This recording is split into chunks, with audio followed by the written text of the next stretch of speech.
베드로전서 1장 1절, 2절, 2절 말씀입니다. 우리 2절 말씀 우리 함께 읽도록 하겠습니다.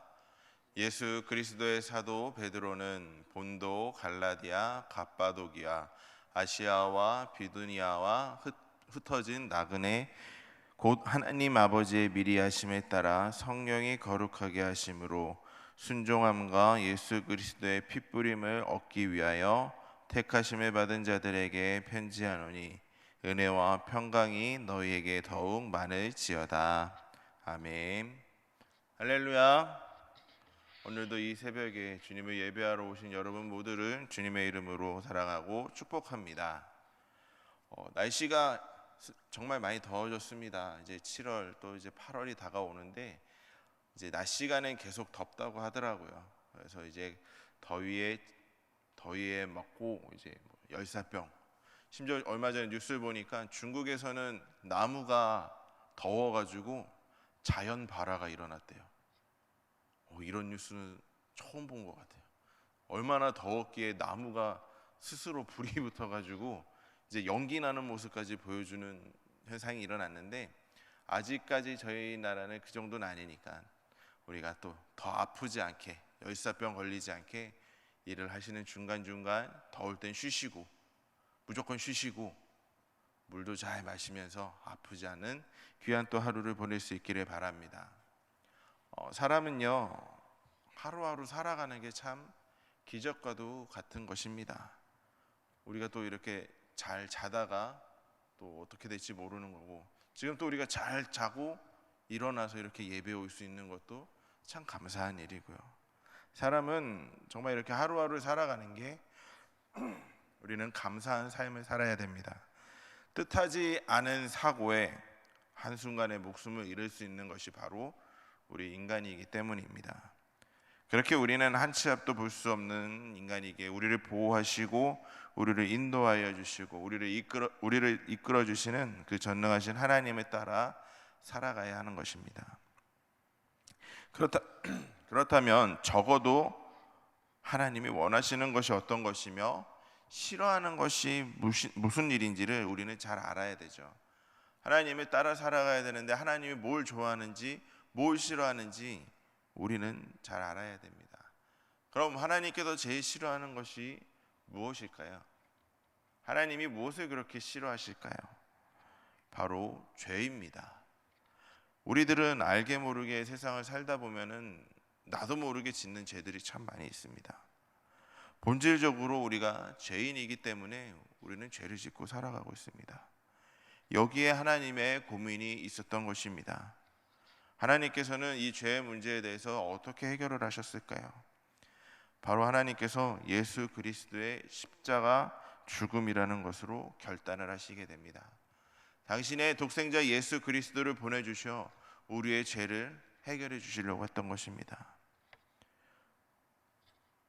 오늘 본문 말씀은 이런 죄의 처리를 위해 하나님께서 어떻게 하셨는지를 잘 가르쳐주고 있습니다. 베드로는 각 처에 흩어져 있는 모든 성도들에게 하나님의 그 깊으신 사랑에 대해서 새롭게 증거하고 있습니다. 오늘 이 이야기를 한번 나눠보려고 합니다. 먼저 예수 그리스도의 핏부림을 받도록 택하심을 받았다고 베드로는 이야기하고 있습니다. 구약시대의 죄의 용서 방법은 어떠했죠? 다 알고 계실 것입니다. 그 당시의 용서 방법은 자신의 죄값을 대신해서 양을 희생의 제물로 바쳤습니다. 그리고 그것으로 인해서 피를 흘리게 하고 그 피를 대제사장이 지성소에 들어가서 제단에 뿌렸습니다. 이것이 그 당시의 죄를 용서받는 방법이었습니다. 이스라엘 백성은 끊임없이 하나님께 속죄의 제사를 드려야 했죠. 이러한 방법으로는 계속해서 수없이 짓는 죄들을 해결하는 데에는 어려움을 겪게 되었습니다. 그냥 양들만 죽어나갔던 거예요. 사람이 지은 죄 때문에 양이 죄를 다 그냥 덮어쓰고 죽게 된 것입니다. 그래서 하나님께서는 점점 더 죄악으로 빠져들은 인간들을 위해서 이제 다른 방법을 선택을 하시게 됩니다. 누구든지 십자가에 달리신 예수 그리스도의 피를 믿는 사람은 어떤 죄라도 용서함을 받도록 한 것입니다. 본문 말씀은 하나님이 택하신 사람들에게 이처럼 죄사함의 복을 받게 하셨다고 말씀을 하고 있습니다. 이 얼마나 감사한 일입니까? 우리는 죄에서 자유함을 받았기에 고민과 두려움을 버리고 하나님 아버지께 감사와 영광을 돌리는 삶을 살아가야 된다는 것을 잊지 마시길 바랍니다. 안 그랬으면 우리도 지금 계속해서 양을 바치고 있었을 거예요. 양에게 나의 죄를 다 넘겨주고 양을 죽이는 일을 계속했을 것입니다.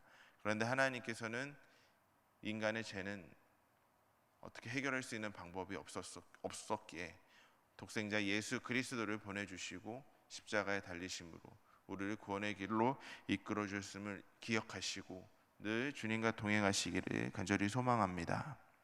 두 번째로 거룩하게 하심을 받도록 택하심을 받았다고 말씀하고 있습니다. 이 죄를 용서함 받은 하나님의 자녀들은 이제 거룩한 존재가 되었습니다. 이것은 내가 스스로 거룩해진 것이 아니라 하나님께서 우리 죄를 용서하시고 거룩하다고 인정하신 것입니다. 자, 거룩하다라는 이 말은 죄에서 구별되었다라는 뜻입니다. 예수 그리스도의 핏부림을 받은 우리들은 죄에서 구별된 이 거룩한 신분에 합당한 삶을 살도록 늘 노력해야 될 줄 기억하시기 바랍니다. 어디를 가든지 무엇을 하든지 다른 사람들에게 이 거룩함을 보여줘야 됩니다. 예수님을 믿는 향기를 풍겨야 하며 그리스도를 닮은 모습을 보여주어야 됩니다. 늘 그리스도인으로서 세상 사람들에게 본을 보여야 될 줄을 기억하시기 바랍니다. 우리의 모습으로, 우리의 행실로 하나님께서 어떤 분이신가를 드러낼 수 있기 때문입니다. 핏부림으로 죄를 용서받은 존재로서 하나님을 위하여 늘 헌신하면서 성결한 삶을 살아가도록 기도하며 최선을 다할 수 있는 저와 여러분들이 되기를 간절히 소망합니다. 마지막으로 순종하게 하심을 받도록 택하심을 받았다고 합니다. 우리는 아들의 피 흘리게 하신 하나님의 아픔을 기억해야 됩니다. 어떠한 마음으로 독생자 예수 그리스도를 이 땅에 보내주셨는지 우리는 그것을 잊지 말아야 됩니다.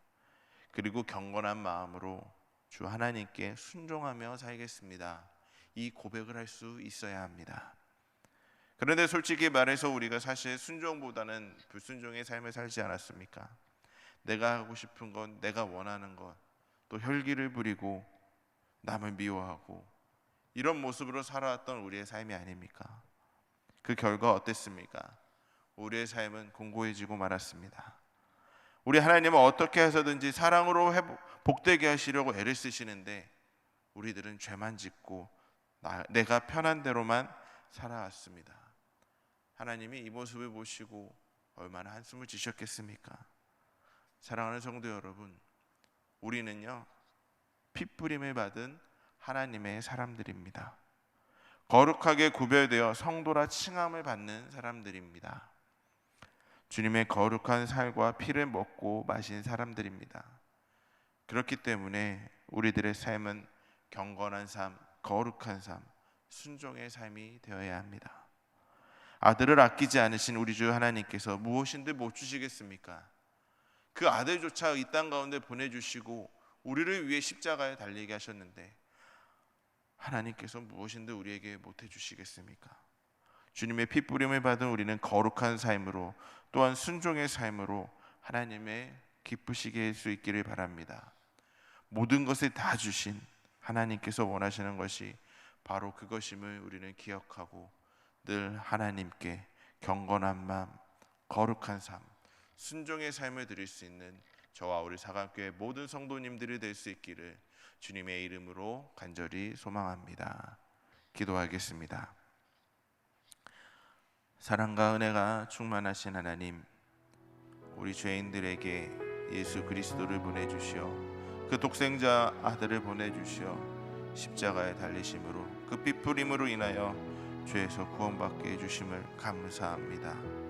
하나님이 그만큼 우리를 사랑하고 계시다는 그 사실을 잊지 않게 하여 주시옵소서.